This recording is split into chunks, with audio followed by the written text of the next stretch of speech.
నేటి ధరణి న్యూస్ కి స్వాగతం. పూర్వం రైతులు పశువుల సంరక్షణతో పాటు ప్రతి ఇంటి వద్ద కోళ్లు, కుక్కలు లాంటి జంతువుల్ని, పక్షుల్ని అధికంగా పోషించేవారు.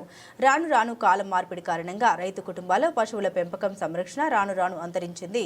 అప్పట్లో పట్టణ, గ్రామీణ ప్రాంతాల్లో ప్రతి ఇంటి వద్ద ఆలయాల్లో ధాన్యం కుచ్చులు, ధాన్యం తోరణాలు ఇంటి బయట వేలాడి తీసేవారు. అలాగే దేవాలయాల్లో స్తంభాలకు లేక పక్షులకు రామచిలుకలు, పిచ్చుకలు, బొడ్డి పిచ్చుకలు, బంగారు పిచ్చుకలు పిలువబడే అనేక పక్షి జాతులకు రైతు కుటుంబీకులు నీళ్లు, వాటికి ఆహారంగా ధాన్యం కుచ్చులు తీసేవారు.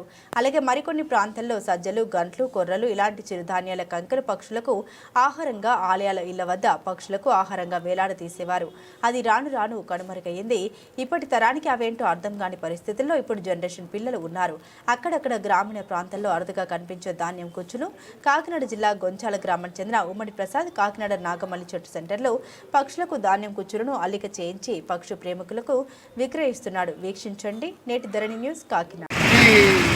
ఈ కళ అంటే ఈ కుచ్చు ధాన్యం కుచ్చు అండి. ఈ కుచ్చు పూర్వీకులు పట్టణ గ్రామీణ ప్రాంతాలలో రైతులండి అంటే అప్పుడు ప్రతి సాగుకి అంటే తాళవ అవ్వచ్చు, సారం అవ్వచ్చు. ఈ సాగులకి పక్షులకి ఇంటి ముందు దేవాలయాల్లోని ఆహారంగా పెట్టి నీళ్ళు పెట్టేవారు ఈ పక్షులు.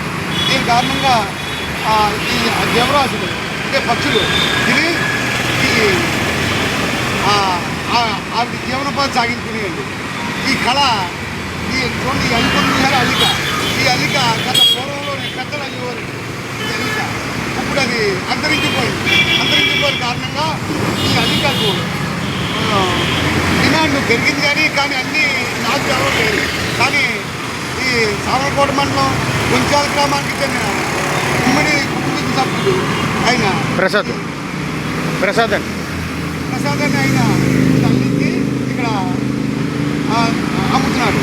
అంటే ఒక్కొక్క 500 రూపాయలు చొప్పున అమ్ముతున్నాడు. కానీ దీని విలువ 5,000 పెట్టినా రాదండి ఈ పుణ్యం. వాస్తవాలు ప్రతిరూపం నేటి ధరణి న్యూస్ కాకినాడ.